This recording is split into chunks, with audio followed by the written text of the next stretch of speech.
चाय की टपरी पर रखे हुए रेडियो पर गाना बज रहा था, याद पिया की आने लगी भीगी भीगी रातों में। गाने के बोल सुनकर हल्के ने चाय छानते हुए अपने बड़े भाई बड्डे से पूछा, बड्डे, जे पति या प्रेमी को पिया क्यों कहा जाता है?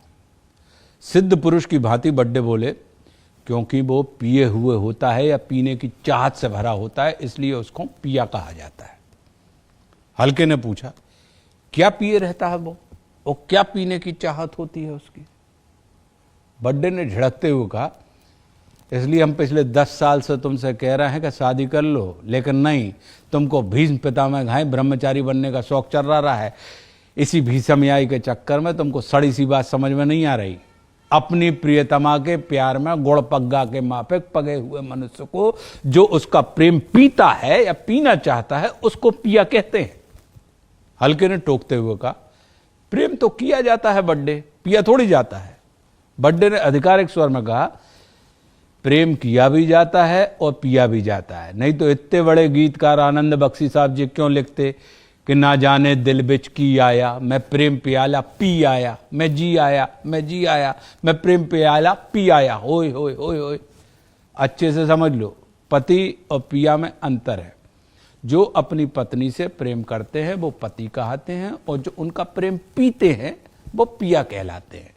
मेरा छोना, मेरा बाबू, मेरा स्वीटी जैसे पिया के कई प्रकार होते हैं। जैसे अटक पिया, जो सिर्फ अपनी पत्नी में अटका हुआ हो, इसकी हालत बिल्कुल लाई लप्पा जैसी होती है। वो अपनी पत्नी की उंगली में मिट्टी के गोला के माफिक रबड़ बैंड से बंधा रहता है। वो कितने ही दूर जाए लेकिन लौट के पत्नी की हाथ की गद्दी में ही आता है।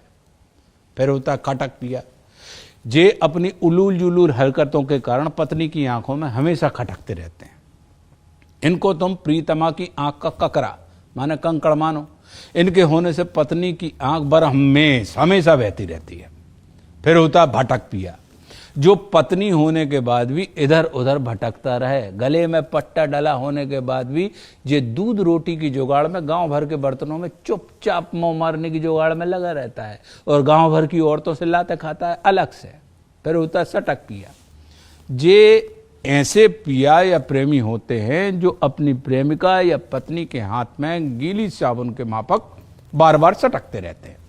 फिर है लटक पिया, ऐसा पिया जिनके गले में लॉकेट से लेकर पैंट के पॉकेट तक सिर्फ इनकी प्रीतमा के फोटो मिलेगी आपको, बस। फिर होता है लिपट पिया, जे सिर्फ अपनी वाली से ही नहीं, दूसरों की प्रीतमा से भी लिपटने का प्रयास करते रहते हैं। फिर होता है झटक पिया, इनकी प्रीतमा के द्वारा बार बार झटके जाने के बाद भी जो मक्खी के माफिक उसके ऊपर भिनभिनाते रहते हैं। फिर होता मटक पिया, प्रीतमा के एक इशारे पर मटकने वाले को मटक पिया कहा जाता, मतलब जैसे चाबी वाला गुड्डा। फिर होता चटक पिया, जे थोड़ी सी गर्मी पाते ही साथ पॉपकॉर्न घाई चटकने लगते हैं, और थोड़ी से खुले में रख दो तो सिंग जाते हैं, माने तन्नक में नरम और तन्नक में गरम। फिर होता चिपक पिया, इनको आप केला के छिलका मानो, जो बिल्कुल छिलका टाइप अपनी प्रीतमा से चिपके रहते होंगे। इनको छीले बिना इनकी प्रीतमा के दर्शन मिलना असंभव है। फिर होता चिरक पिया, जे छोटी छोटी बातों पे चिरक जाते हैं, मतलब चिढ़ जाते हैं।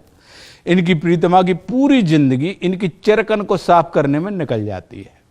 फिर होते फटक पिया, जे वो प्रिया है जिनको इनकी प्रीतमा सूपा में फटकती रहती है, क्योंकि वो जानती है कि बिना फटके इनके अंदर का सार नहीं निकलेगा। फिर होता बिकट पिया, जे सबसे भयंकर प्रजाति है हल्के, जे कब विकेट यानी दुष्ट हो जाए, कब विकेट, इनका कोई भरोसा नहीं है। जे आप स्टंप की गार्ड लेके लेग स्टंप पे खड़े रहते और मिडिल स्टंप पे चाक से निशान लगा के बल्ला ठोकते रहते हैं। जे कब वीक हो जाए, कब कभी हो जाए, कब कट जाए, कब काट खाएं, कब कैट माने बिल्ली जैसा व्यवहार करने लगे, कब जे बैठ हो जाए, कब रागी, कब बैरागी, इनका कोई भरोसा नहीं होता। इनके मौसम का अंदाजा इन्हें खुद भी नहीं होता। जे बिना बैंड का रेडियो होते हैं, लेकिन कोई भी फ्रीक्वेंसी फटाक से कैच कर लेते हैं। जे टारगेट पे तीर नहीं मारते, बल्कि जहां भी तीर घलता है उसी को टारगेट बना देते हैं। जे कटे रहने और काटे रहने में माहिर होते हैं, इसी चक्कर में खुद कट पिट के रह जाते हैं। पिया के प्रकार बताने के बाद बड्डे ने हल्के की ओर देखकर गंभीरता से कहा, देखो हल्के, हम तुम्हारे बड़े भैया हैं, इसलिए तुमसे कहते हैं कि ये ब्रह्मचर्याई के चक्कर छोड़ो, इसमें कुछ नहीं रखा, उल्टे घर में महाभारत हो जाएगी। जैसे भीष्म पितामह छिदे छिदाए डले थे ना, वैसे ही तुम्हारी होगी। फिर हमसे ना कहना कि बड्डे पहले आपने बंसी क्यों नहीं फूंकी। इससे पहले कि तुम्हारी गाड़ी स्टेशन छोड़ दे तुम शादी कर लो, नहीं तो बुढ़ापे का ब्याह आदमी को पति नहीं पिया बना कर छोड़ता है। हल्के ने दोनों हाथ जोड़ते हुए कहा कि बड्डे, पिया तो हमारी समझ में आ गया, अब आप पति के प्रकार और बता देते तो ब्याह के डिसीजन लेने में हमें सुविधा हो जाती। ये सुबह की पहली चाय थी। बड्डे दीर्घ शंका से ग्रसित थे। सो अपने प्राकृतिक कर्म के निर्वाह के लिए फुर्ती से उठते हुए बोले, पतियों के कई प्रकार होते हैं हल्के, लेकिन इनको मुख्य रूप से 3 श्रेणियों में बांटा जाता है, उत्तम पति, अधम पति और मध्यम पति। लेकिन पहले तुम शादी करने का डिसीजन लो, उसके बाद हम तुमको विस्तार पूर्वक पतियों के प्रकार और उत्तम पति बनने की विधि सिखाएंगे।